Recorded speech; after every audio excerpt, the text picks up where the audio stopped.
Hey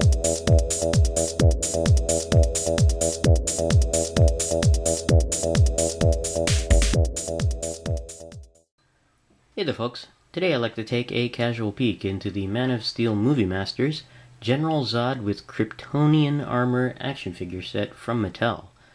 This set is part of the second wave of releases of the Man of Steel Movie Masters line and was first available in 2013, shortly before the release of the Man of Steel live action movie.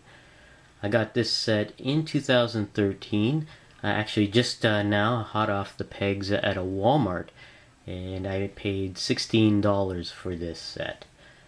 Taking a look at General Zod in the packaging here, you can see the figure. He's wearing, I guess, this battle armor that's in the movie, and it looks very, very nice. And you can see that the figure comes with a helmet. And this figure set is encased in this nice Movie Masters packaging. It's a simple card and blister packaging, but the backing card is very nicely designed.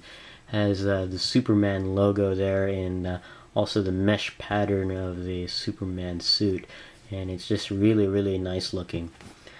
And here we have the back of the packaging with the Superman, or Man of Steel I should say, movie logo there. And here we have a description for General Zod in Kryptonian armor, and I am not reading that yet until I see the movie, so that's that there. And to the right we have other figures in the I guess second wave of releases. We have Superman. I believe this Superman has a Kryptonian key, and we have Feora. And General Zod, I think this version of General Zod is the one where he's shackled. Oh, and down below we have a description of Movie Masters. Now we'll be right back and have this version of General Zod out of the packaging. Okay, we have the Kryptonian armored General Zod here out of the packaging, and I gotta say that this is a very nice figure, very well sculpted, and just got lots of detail that's going on with this figure. The armor of course limits some of the articulation, but still overall a very nice figure. And before we get into the figure, I just wanted to show off the backing card that the figure came in, and it's just a very nice backing card. It's just a simple S logo of Superman, basically his suit, but it's just very well designed. It looks almost 3D-ish in effect, especially with all the mesh patterns on here, and the way the light, or simulated light, is reflective a little bit on the S shield there. It's just a very nicely designed backing card, and you can see the cape for Superman up at the top and flowing around on the front. And I really like this backing card, and thankfully the display base that came included in the set is not attached to the card like it was on the first wave of Superman figure, where they had a nice, the base actually attached to the backing card. So this one here, it's nice and clean, and I really do appreciate that. So really cool backing card. Now taking a look at the item that came included with the General Zod here, we have a display base, which is pretty cool. Now this has that mesh-like pattern as well on the base itself, and it's sculpted as well, so it's not too entirely smooth. You can actually see the sculpting of the mesh on there, and also you can see the, I guess, the glyph for Zod on there, which is pretty cool.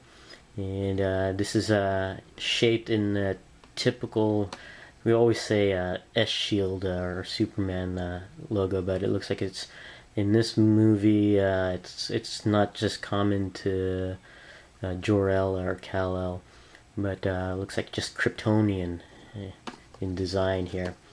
And you can see that there's one peg to place the foot of the figure on to secure it onto the base, which is nice. And over here on the other side you can see the Superman logo there. Pretty cool. And of course copyright information and release date information on there, so pretty nice. Now taking a look at the one other accessory item that came included with the figure, and that's the detachable helmet. And you can see, let's just show up some of the details on here. This is made of a softer type of plastic, not too rigid, and you can see all the details on here. And you can see this here, this top dome portion is sort of a translucent plastic, and then the rest of it is actually painted over in this charcoal like gray. Yeah, really cool. And you can see the details of the eyes, where the eyes would go, and just very neat. You can see some of the more sculpting detail along the edges in the back here. Very, very cool, and very, very neat. And just really a neat item to have, that it's actually detachable.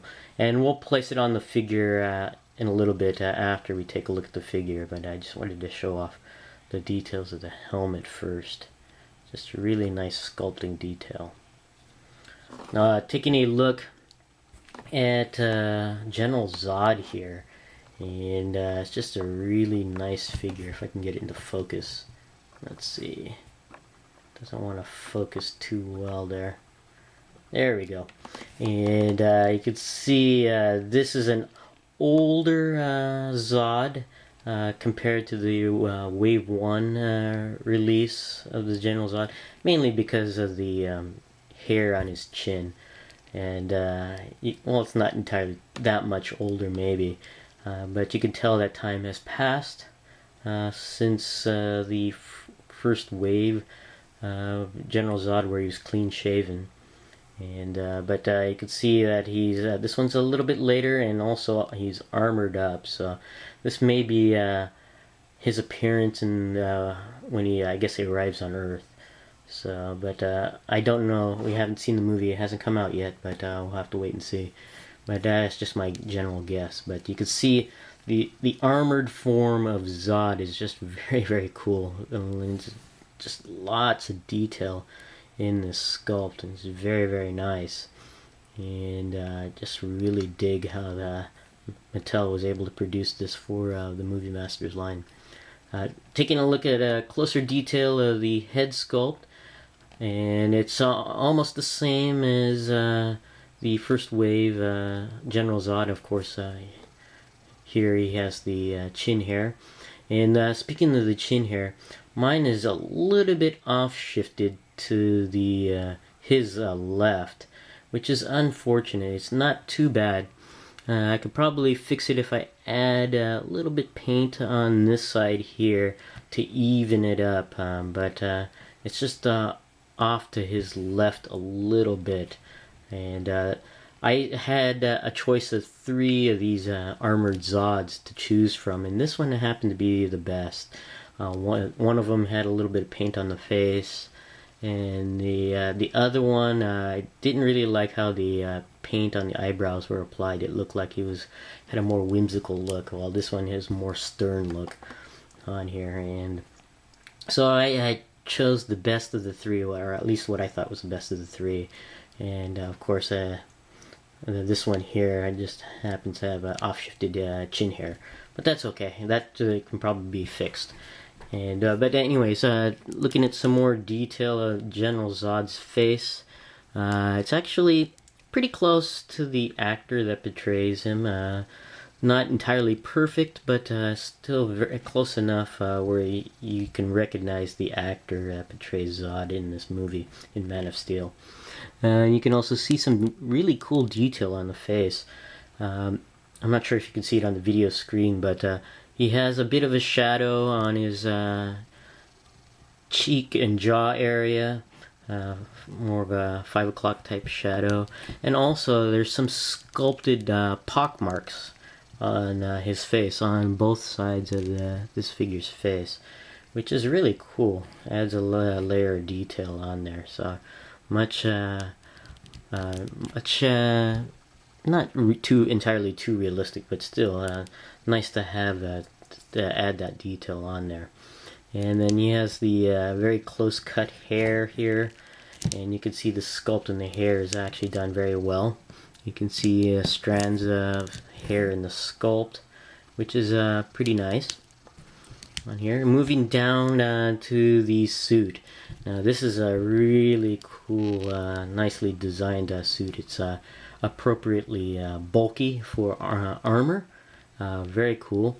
Now the video screen shows it a little bit darker than I think it actually is. It's not entirely black, but more of a charcoal dark gray with a tiny mix of brown in the color, which is pretty cool.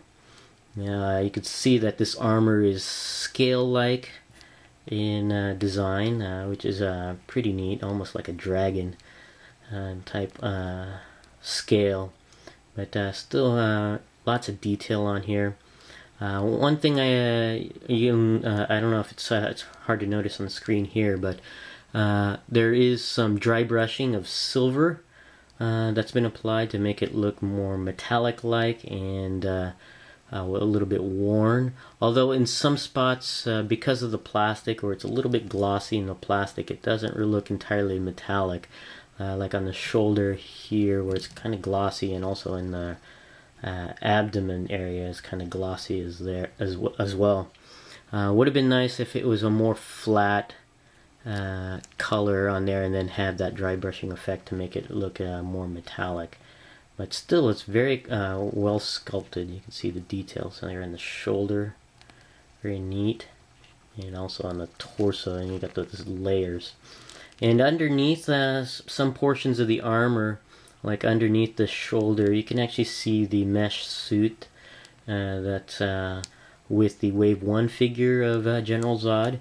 It looks like it's just a typical Kryptonian mesh suit that Kryptonians wear, and it looks like Superman wears. And you can also see it here in the crotch area, which is pretty cool.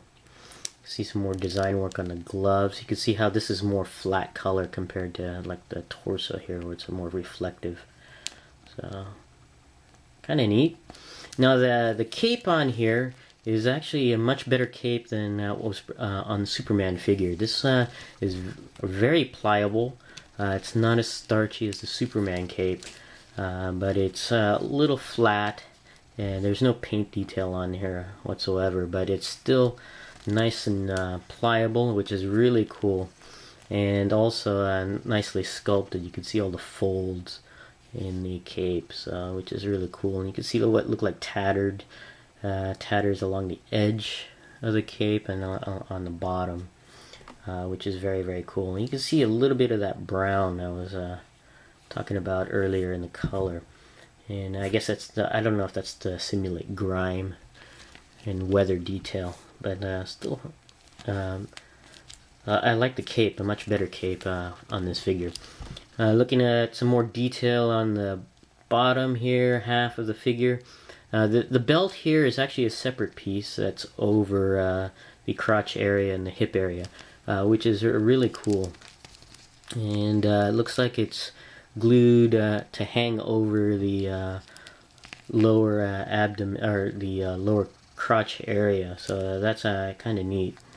And you can see some of the detail. It's hard to see over here, but you can see some of the detail on the belt, which is very cool. And you got also on this side some capsules. I'm not sure what those are, but individually sculpted there. It's actually kind of neat.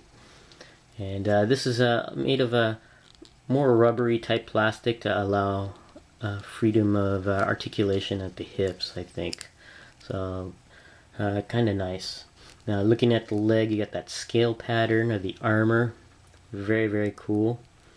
And also You get the boots here. Nice sculpting. I really like it. A lot of detail for Movie Masters on here in the boot. Now the helmet on the figure is pretty cool. It's a very tight fit. It hits along the head very closely, but it's still decent fit on here. You just go ahead and slip that on, and it does kind of mesh well with the armor at the torso.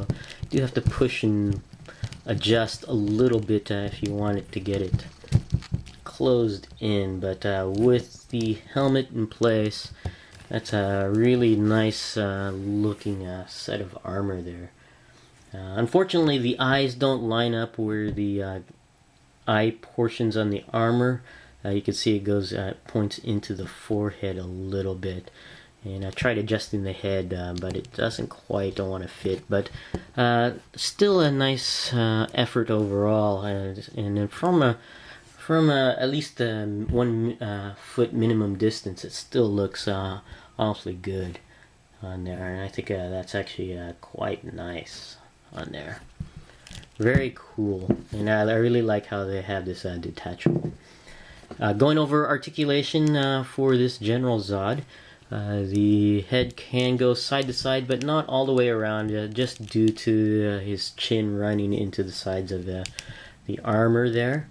And it does bend, the head does go down slightly, but not that much, and upwards a little bit, but not that high on there. So unfortunate on the articulation on the head there. Would have been nice to have a larger range of movement. The arms are on a bald hinged joint at the shoulder, and can go all the way around. You have to work around it because of the cape gets in the way, and the shoulder armor gets in the way a little bit, but it can go all the way around. It can only go out about this far, just due to the sculpt of the armor running into the shoulder area, and so that's unfortunate. There is a swivel at the bicep, which is nice. Single hinge joint at the elbow to bend about that much and that much straight. The hands are joined at the wrist with a swivel cut and can go all the way around. And there is no, I guess, articulation point in the abdomen area, so there's no basically a hinge joint. So you really can't bend the abdomen, the figure at the torso up or down. And I think that's also due to the sculpt. Yeah, you would ruin that nice looking sculpt if you put a joint in there. But there is a joint at the waist that allows the figure to go all the way around at the waist. And the legs are joined with a hinge swivel joint at the hip, and the leg can swing upwards about that much down and that far back. The belt and overhang area does impede it a little bit, but not too much due to the softer plastic. And the leg can go out to the side about that much. And there is a swivel cut at above the knee in the thigh area. It can go all the way around. And there's a single joint at the knee, and that's actually nicely designed here, where it meshes well with the armor, so it doesn't look too obvious on there, so that's kind of nice. And there's only a hinge joint at the ankle, so you can bend the foot down about that much, which is nice, and about that far upwards. So overall, a great figure. I really love this figure. I was looking forward to getting it, and I'm glad I got it as soon as I did. And just a really nice preview into the armor that Zod will wear in the upcoming Man of Steel movie. And I think it's just worth it, even though with the limitations on the articulation and a little bit of paint snafus. I think it's really worth having, especially to have this helmet as well. So this is my casual peek into the Man of Steel Movie Masters. General Zod in Kryptonian armor action figure set. Thanks for watching, and I'll see you guys next time.